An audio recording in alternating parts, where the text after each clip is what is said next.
Why did you stop communicating with him?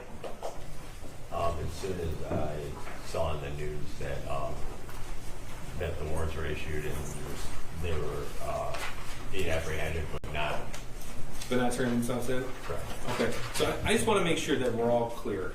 You're not accusing anyone in law enforcement of threatening you, are you? No. Okay. And in fact, when you interviewed with investigator Mike Thomas December of 2023, he actually referred to you as brother. Would that be right? Correct. And you guys left the interview with exchanging phone numbers, and you actually called him the next Your day. Honor, I would ask the leading question to stop. Okay.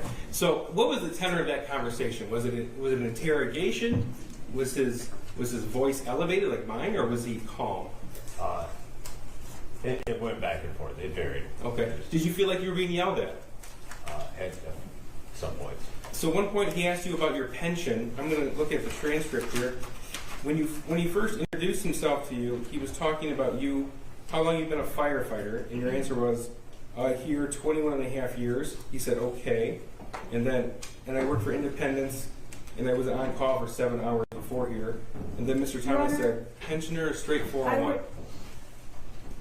She asked specifically if he was threatened that his pension would be revoked. I think it's important that the jury understands what that context was. Your Honor, all I'm asking for is that I get a chance for recross, because if the prosecutor's going to pick tiny parts of this transcript and not the whole thing, that's a problem. Hold on. Yeah. No, I don't have the transcript. She has, okay, first of all, the allegation of picking tiny parts, she accused 2 veteran officers of threatening when this witness said, no, he wasn't threatened. And I think it's important for me to go through that transcript, that interview, to talk about the portion that she brought up. First of all, he can pick whatever questions he wants out of there. He doesn't have to, he can ask whatever he wants about that. You don't have a transcript. I don't.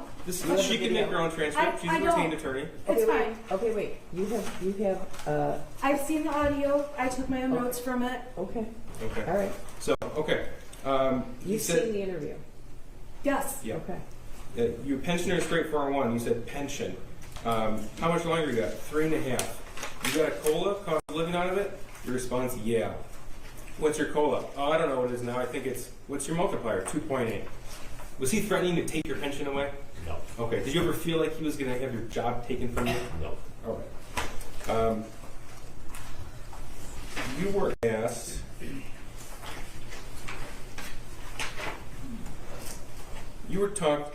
Mr. Thomas asked you about the importance for the truth. Now, as a veteran firefighter, are you surprised that law enforcement wanted to gather the truth? No. Okay.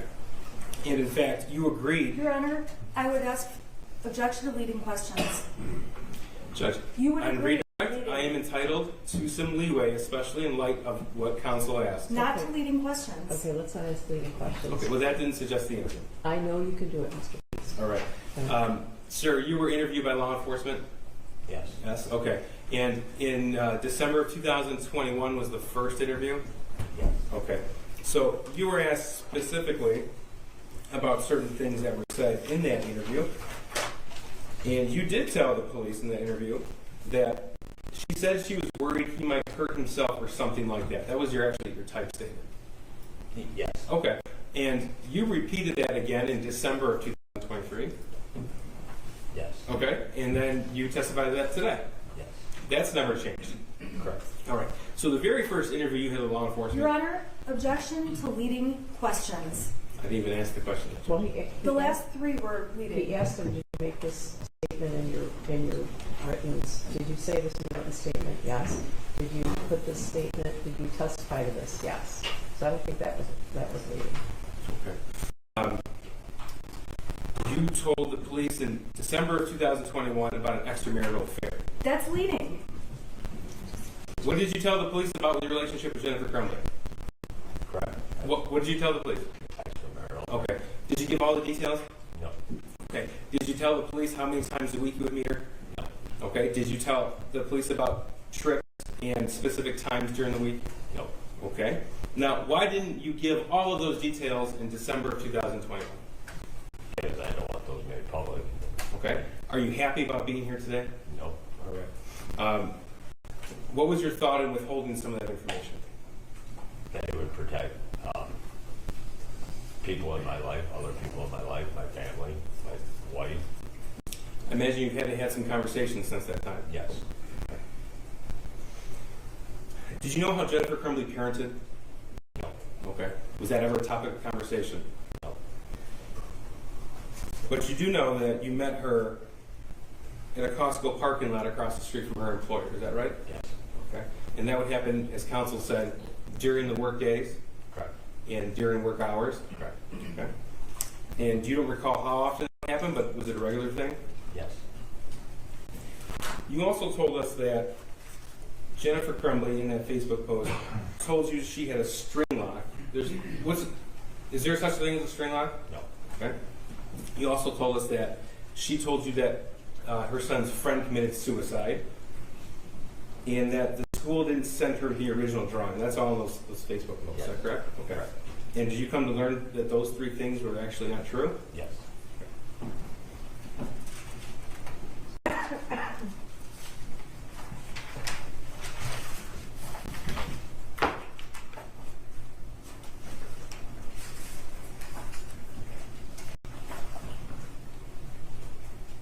Now, did Jennifer ever tell you the details about that meeting with the school? Not that I recall. Did she ever tell you anything about her son in the spring of 2021? No. Did she ever tell you anything specifically about March 9th, 17th, 20th, 21st of 2021? No. Did she ever tell you about anything with her son's life in April of 2021? No. Did she ever tell you anything about her life in June of 2021? No. Okay. Did she ever tell you that she didn't have to be at a meeting later in the day on November the 30th, 2021? No. In fact, she was able to leave work to meet you when it pleased her. Yes.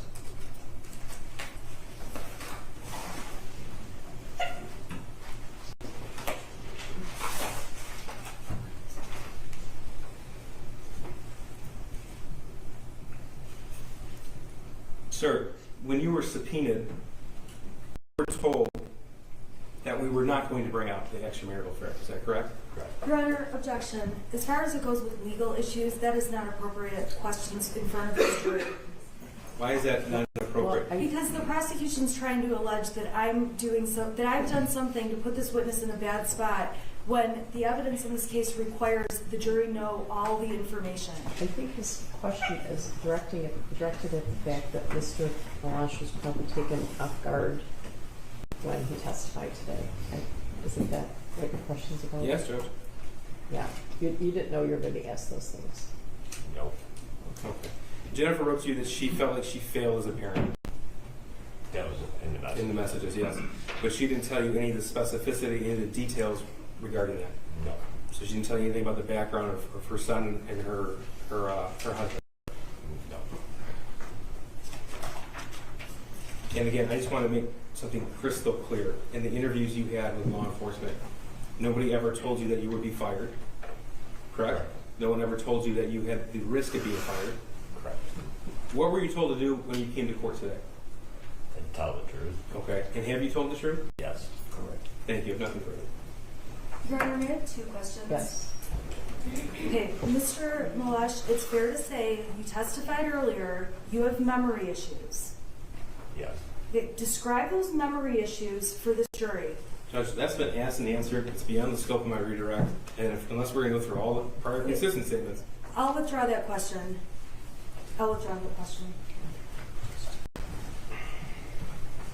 Earlier when you testified, and this is my last question, you did say you had feelings that there was pressure on you about certain areas of your life being affected by your statements to police, Hold on, correct? Judge. That's mischaracterizing the testimony. He's testified multiple times. He was not threatened.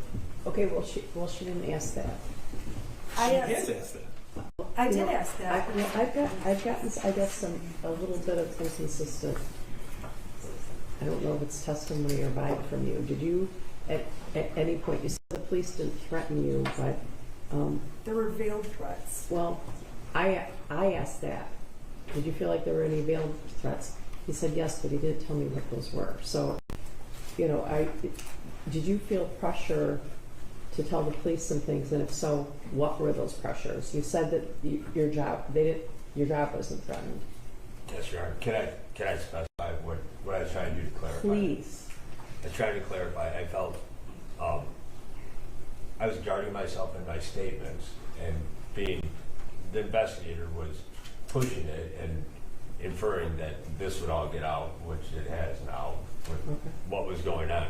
He didn't threaten my job. He was asking questions that were professionally related, because I know he was trying to establish some sort of rapport with me because he worked with law enforcement, so he was asking about pensions.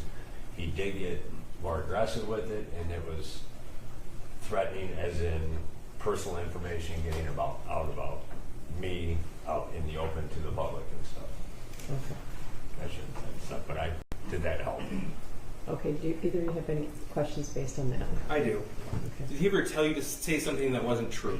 No. Okay, you were told to tell the truth. Yes, sir. Thank you. Anything else? You were asked questions repeatedly, the same question over and over, as we've done in this courtroom today.